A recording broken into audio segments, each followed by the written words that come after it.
Hello friends, मैं हूं सन्मय प्रकाश और आप देख रहे हैं यूट्यूब चैनल सरकारी जॉब न्यूज़। और ये है weekly current affairs second week November 2025 का। तो पूरे सप्ताह का, इस सप्ताह का टोटल कंटेंट आपको एक ही जगह मिल जाएगा।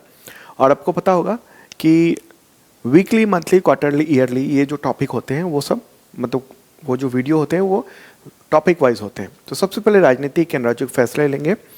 और उससे पहले आपको इन्फॉर्म कर दूं कि इस साल का मैराथन अब तक का टोटल करंट अफेयर्स आ चुका है यूट्यूब चैनल सरकारी जॉब न्यूज़ पर। अगर आपने नहीं देखा है ज़रूर देखिएगा। शुरू करते हैं और पहला इंपॉर्टेंट क्वेश्चन, बिहार विधानसभा चुनाव 2025 में किस गठबंधन ने बहुमत हासिल किया है? आंसर का एनडीए, नेशनल डेमोक्रेटिक अलायंस, उसके पास सबसे ज़्यादा बहुमत रहा। अगला क्वेश्चन, बिहार विधानसभा चुनाव 2025 में सबसे बड़ी पार्टी बनकर कौन उभरी और उसने कितनी सीटें जीती हैं? आंसर होगा भाजपा, बीजेपी। 89 सीटें उसने जीती हैं और उसकी वजह से एनडीए की सरकार बन चुकी है और मुख्यमंत्री बन चुके हैं नीतीश कुमार। ठीक है, तो चुनाव से पहले बहुत सारी ऐसी घोषणाएं हुई थी जिसकी बदौलत ये सरकार या ये गठबंधन उसने जीत हासिल की है। सबसे ज़्यादा बीजेपी को मिला, उसके बाद फिर जेडीयू देख रहे हैं एनडीए में। ठीक है, और महागठबंधन में देखेंगे तो सबसे ज़्यादा राजद को 25, फिर कांग्रेस को 6 मिले सीटें। आगे बढ़ते हैं, अगला क्वेश्चन, संसद का शीतकालीन सत्र कब से कब तक है? आंसर होगा 1 से 19 दिसंबर तक होगा। 19 दिनों का ये सत्र होगा, 15 बैठकें होंगी।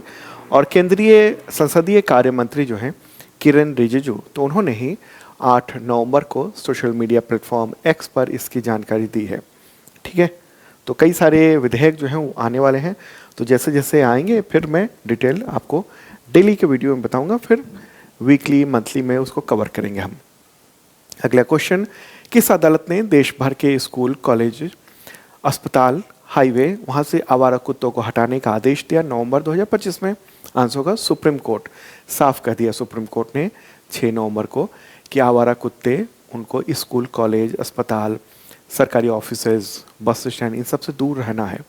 ठीक है, और स्कूल, कॉलेजेज और अस्पतालों के बाहर बाड़ लगाए जाए ताकि कुत्ते वहाँ ना पहुँच सकें। और पकड़े गए जो कुत्ते हैं उनको वहीं पर नहीं छोड़ा जाएगा वैक्सीनेशन के बाद, बल्कि उनको शेल्टर होम में ही रखा जाए। आगे बढ़ते हैं और अब वायरस और बीमारी से रिलेटेड कंटेंट लेते हैं। और प्रश्न होगा यहाँ पर, जनजातीय केंद्रित जीनोम अनुक्रम यानी सीक्वेंसिंग, जीनोम सीक्वेंसिंग परियोजना शुरू करने वाला पहला राज्य कौन बना है? तो गुजरात बना है। इस परियोजना का मकसद ये है कि जो आदिवासी हैं, जनजातीय लोग हैं, उनमें कुछ आनुवंशिक यानी जेनेटिक बीमारियां तो नहीं बढ़ रही हैं, और बढ़ रही हैं तो ऐसा क्या हो रहा है? ठीक है, वो रिश्तेदार में जो शादियां हो रही हैं उनमें, और तो उससे और उसकी वजह से सीमित आनुवंशिक विविधता है। ठीक है, तो उसकी वजह से ये दिक्कतें हो रही हैं, तो उसको इसके ज़रिए ये देखा जाएगा, पहचाना जाएगा। गुजरात ये काम कर रहा है। गुजरात की राजधानी क्या है? गांधीनगर। मुख्यमंत्री हैं भूपेंद्र भाई पटेल। गवर्नर कौन है? आचार्य देवव्रत। अब आगे बढ़ते हैं और इकोनॉमिक एक्टिविटी से रिलेटेड महत्वपूर्ण क्वेश्चन। अक्टूबर 2025 में खुदरा महंगाई दर कितनी रही है? आंसर होगा 0.25%। कितना है? 0.25%। काफ़ी कम है खुदरा महंगाई दर ये तो क्यों हुआ ऐसा? ये बताया जा रहा है कि जो जीएसटी की रेट्स कम हुई थी उसकी वजह से बहुत सारे सामानों के प्राइसेस कम हुए, तो इसलिए ये खुदरा महंगाई दर जो है ना वो कम रही है, कम बढ़ी। ठीक है, आमतौर पे खुदरा महंगाई दर को माना जाता है कि ये 2 से लेकर और 6% के बीच में होना चाहिए। वो देश की सेहत के लिए बेहतर होता है। 2% से कम अच्छा नहीं होता है। इसका मतलब माना जाता है कि इकोनॉमिक ग्रोथ बहुत कम हो रही है, स्लो डाउन हो रही है। ठीक है, लेकिन ये क्या हुआ? क्योंकि सरकार ने जीएसटी के रेट कम किए तो ऐसे में सामान के रेट कम हुए, तो इसलिए ये 0.25% हुआ है, ऐसा गवर्नमेंट का कहना है। सवाल होगा कि किसने ये जारी की है रिपोर्ट? ये रिपोर्ट जारी की है एनएसओ ने, यानी नेशनल स्टैटिस्टिकल ऑफिस, उसी की ओर से ये रिपोर्ट्स जारी की गई हैं। और ये किसके अंतर्गत आता है? तो ministry of statistics and programme implementation, इस मिनिस्ट्री के अंतर्गत आता है एनएसओ, और उसी ने जारी किया है। अगला क्वेश्चन होगा यहाँ पर, अक्टूबर 2025 में थोक महंगाई दर कितनी रही है? अब ये बात हो रही है थोक की। इसका आंसर होगा -1.21%। ठीक है, -1.21% ये थोक महंगाई दर रही है। और ये कौन जारी करता है? तो DPIIT जारी करता है और ये उद्योग मंत्रालय के अंतर्गत होता है ये। तो उसका कहना है क्या हुआ है कि ये नकारात्मक हुई है क्योंकि खाद्य पदार्थों की कीमतों, कच्चे पेट्रोलियम, प्राकृतिक गैस, बिजली, खनिज तेल, इन सब के रेट्स में कमी आई, इसलिए ये -1.2% का थोक महंगाई दर देखने को मिला है। ठीक है, आगे बढ़ते हैं और डिफेंस से रिलेटेड इंपॉर्टेंट क्वेश्चन लेते हैं। हिंदुस्तान एरोनॉटिक्स लिमिटेड यानी HAL ने अमेरिकी कंपनी जनरल इलेक्ट्रिक यानी GE के साथ $1 अरब का, करीब इसको कहेंगे रुपए में अगर तो 8,870 करोड़ रुपए का, तो ये जो डील की है तो इसके तहत GE भारत को कितने जेट इंजन और सपोर्ट पैकेज देगी? आंसर होगा 113 इंजन आने हैं भारत में। और ये किसके लिए आएंगे? ये आएंगे ये सब तेजस मार्क 1A जो लाइट कॉम्बैक्ट एयरक्राफ्ट है उसी में लगाए जाएंगे और कुछ इंजन बैकअप में रहेंगे। ठीक है, तो 97 मार्क 1A ये तेजस फाइटर जेट वो इंडियन एयरफोर्स ने फिर से परचेज किया है, तो उसके लिए ये इंजन की डिलीवरी होगी। और कब आएंगे इंजन 2027 से 2032 के बीच में ये टोटल डिलीवरी होगी भारत में। ठीक है, अभी एक तेजस गिर गया है और पायलट की भी डेथ हो गई दुबई एयर शो के दौरान। आगे बढ़ते हैं और सैन्य अभ्यास से रिलेटेड क्वेश्चन लेते हैं। भारत और किस देश के बीच गरुड़ वायु सैन्य अभ्यास नवंबर 2025 में आयोजित हुआ? आंसर को फ्रांस। भारत और फ्रांस के बीच में ये 16 से 27 नवंबर तक ये आयोजन किया गया है और इसमें भारतीय वायुसेना और फ्रांसीसी वायु अंतरिक्ष बल, ठीक है, एयर स्पेस फोर्स फ्रांस का, उसके बीच में हुआ है। और फ्रांस के लैंड्स एक जगह है, वहाँ का Monte D Marsons air base है, उसी जगह पर। ठीक है, अगले क्वेश्चन लेते हैं। भारत और किन देशों के बीच बहुराष्ट्रीय समुद्री अभ्यास मालाबार 2025 का आयोजन हुआ? उत्तरी प्रशांत महासागर के गुआम में। आंसर होगा क्या? तो ऑस्ट्रेलिया, जापान और USA। ठीक है, अब पता होना चाहिए कि ये जो मालाबार है ना वो क्वाड एक्सरसाइज इसको ये कहा जाने लगा है, क्योंकि क्वाड में जो 4 देश हैं भारत, जापान, अमेरिका, ऑस्ट्रेलिया, उन सब का ये मिला जुला ये अभ्यास ये हुआ है। ये 10 से 18 नवंबर तक आयोजित किया गया और ये वहीं, ठीक है, उत्तरी प्रशांत महासागर में इस इलाके में ये आयोजन हुआ है। आगे बढ़ते हैं और घटना, दुर्घटना, आयोजन, इन सब से रिलेटेड महत्वपूर्ण क्वेश्चन लेते हैं। इवेंट प्रश्न होगा, नवंबर 2025 में किस शहर में कार में विस्फोट से करीब 13 लोगों की मौत हो गई, जिसे केंद्र सरकार ने आतंकवादी कृत्य घोषित किया है? आंसर होगा दिल्ली में ये घटना हुई है 10 नवंबर की शाम को राजधानी दिल्ली में। वहाँ लाल किला है ना, लाल किला का एक मेट्रो स्टेशन है, उसी गेट नंबर 1 के सामने सफ़ेद हुंडई i20 कार में अचानक विस्फोट हो गया और जो आतंकी था वो भी इसमें बैठा ही हुआ था। ठीक है, तो वहाँ पर करीब 13 लोगों की मौत हुई, 25 से अधिक लोग घायल हो गए हैं। ये एक घटना हुई है और केंद्र सरकार ने इसको आतंकवादी कृत्य घोषित किया है। ठीक है, इसके तार जम्मू कश्मीर से जुड़े हैं।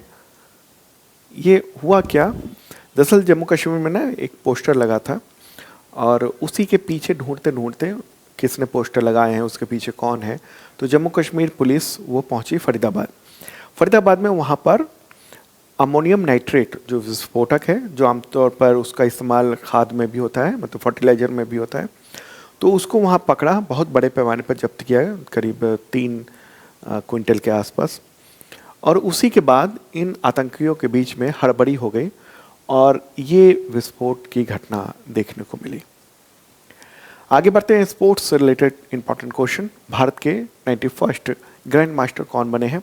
आंसर का राहुल VS, 21 वर्ष के हैं, चेन्नई तमिलनाडु के हैं, तो उन्होंने ये खिताब जो है वो हासिल कर लिया है। अगले क्वेश्चन, सक्षम राष्ट्रीय टीम के लिए चयनित होने वाली पहली भारतीय महिला पैरा एथलीट कौन बनी है? शीतल देवी हैं वो, 18 वर्षीय हैं और दिव्यांग हैं, हाथ नहीं है, मतलब हाथ जो है वो एक्टिव नहीं है, मतलब इतने छोटे थोड़े से हैं, तो ये पैर से ही चलाती है, पैर और मुंह की मदद से। ठीक है, तो तीरंदाजी करती हैं, तो वो जो सक्षम राष्ट्रीय टीम, मतलब कि जो नॉर्मल लोगों की जो टीम है ना, उसमें भी उनका सिलेक्शन हो गया है, तब वो उसमें वहाँ पर पहुँच रही हैं। और भारत में ऐसी पहली बार है जब कोई पैरा एथलीट मतलब दिव्यांग एथलीट, वो सक्षम टीम के साथ ये खेलने जा रही है। ठीक है, अब इंडेक्स और सूचकांक से रिलेटेड इंपॉर्टेंट क्वेश्चन लेते हैं। एडल गेव हुरून इंडिया परोपकारी लिस्ट जो है 2025 की, उसमें सबसे ज्यादा दान करने वाले परोपकारी कौन हैं? आंसर होगा शिव नाडर। HCL समूह के संस्थापक हैं, तो उनको ये मिला है 2025 की जो सूची है उसमें। 2025 की जो लिस्ट है उसमें डेटा 2024 का है, पिछले साल का।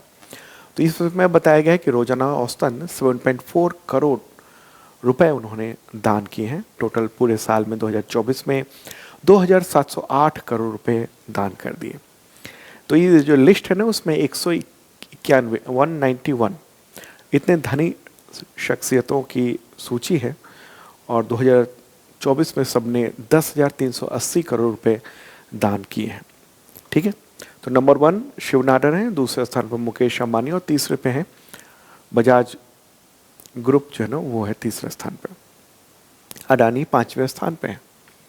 अगला क्वेश्चन है, एडेलगिव हुरून इंडिया परोपकारी सूची 2025 में देश की कौन सी महिला कारोबारी टॉप पर है? आंसर होगा रोहिणी नीलेकनी। क्या नाम है? रोहिणी नीलेकनी।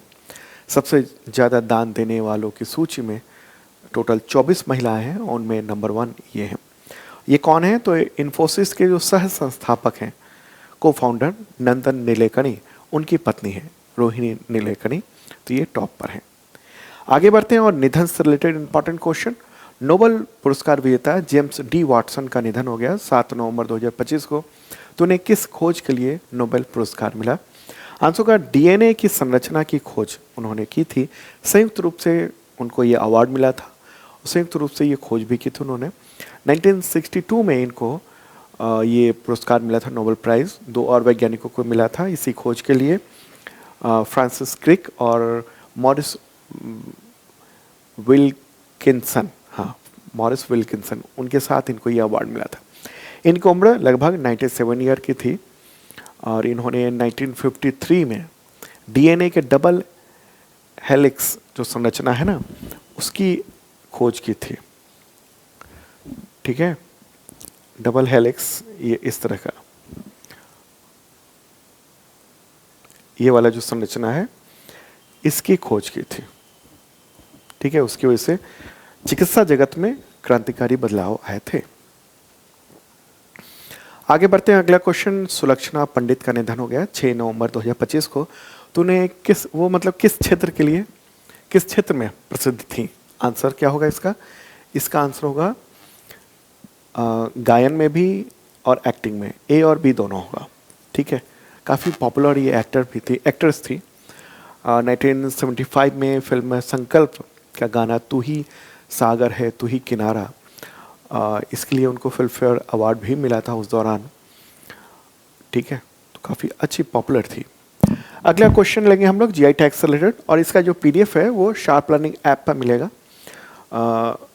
PDF जो है ना, वो वहाँ अवेलेबल करा दिया गया है ऐप पर, और वही लोग डाउनलोड कर सकते हैं जिन लोगों ने मेंबरशिप लिया हुआ है करेंट फॉर्स का।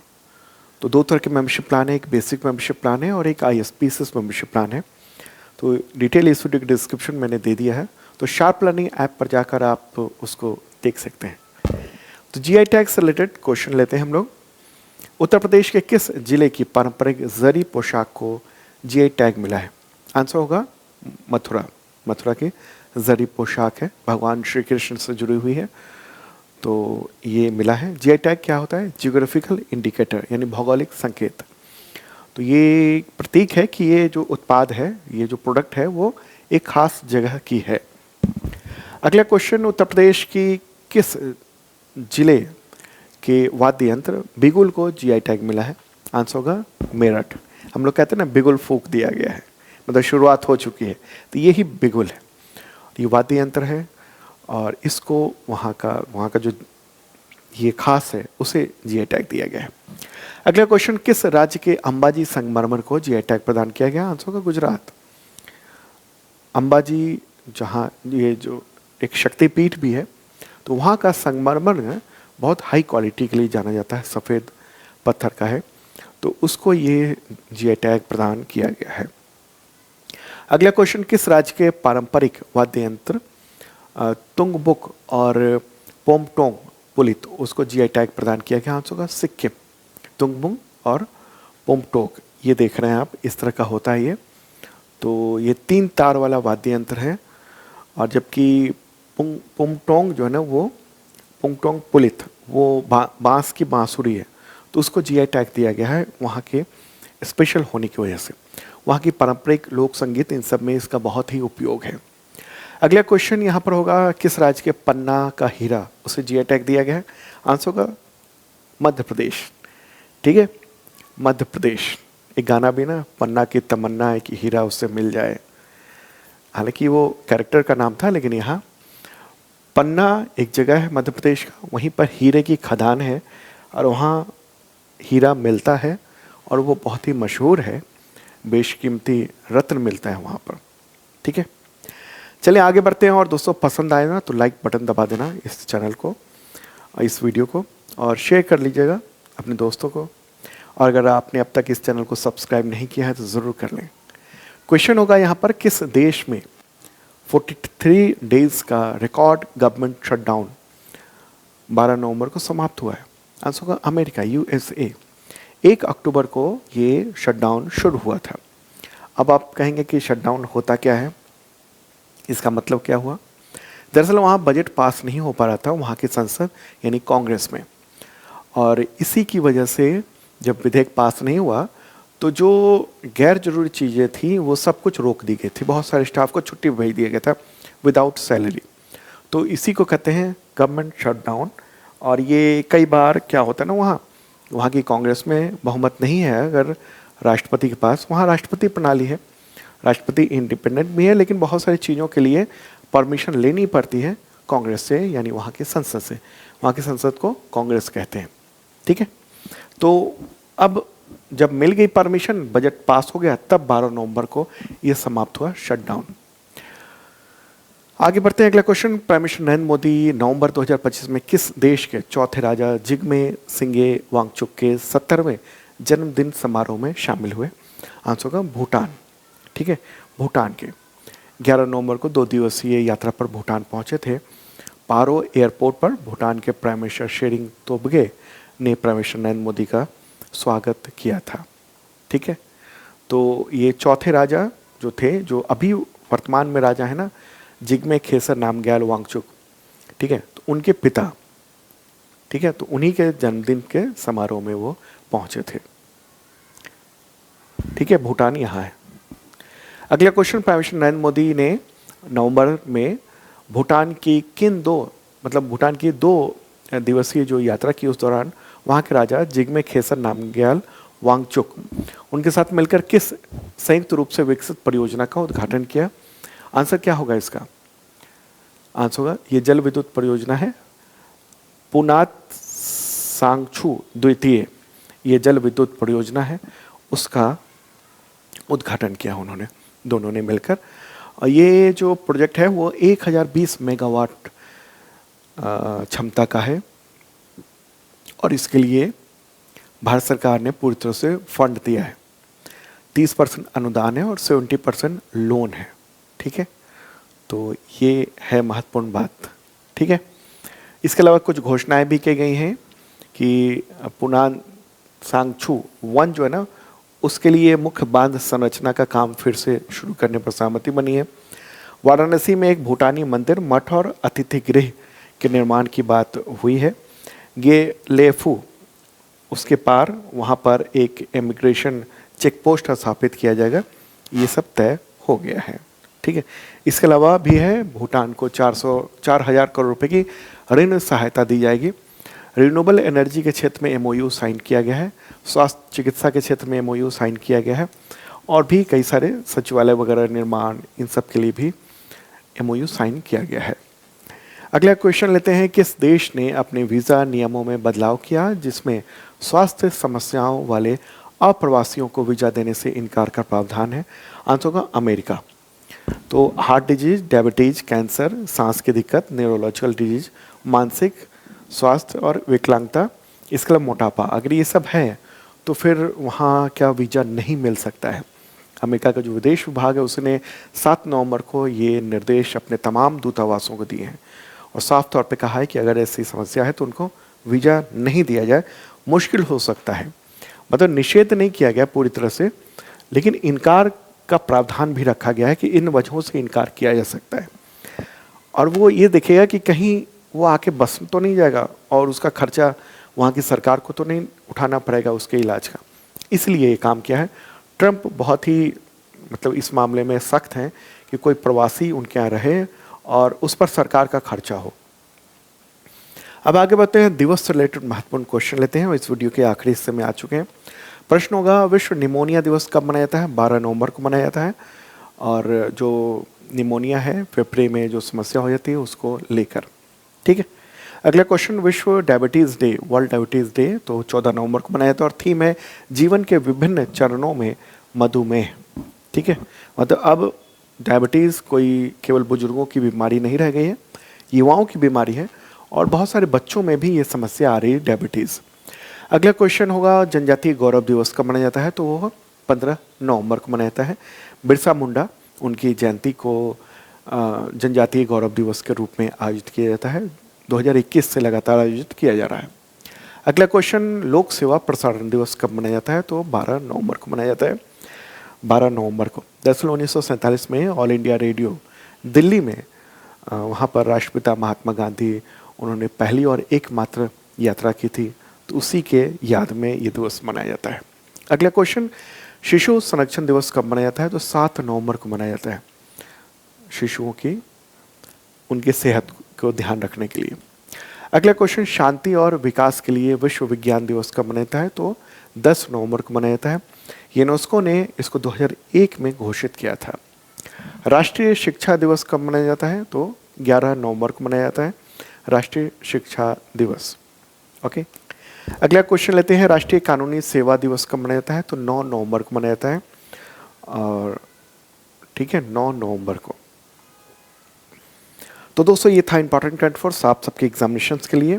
और मैराथन वीडियो अगर आपने नहीं देखा है तो ज़रूर देखिएगा, यूट्यूब चैनल सरकारी जॉब न्यूज़ पर अवेलेबल है और शार्प लर्निंग ऐप पर उसका PDF भी अवेलेबल करा दिया जा चुका है। Okay, bye.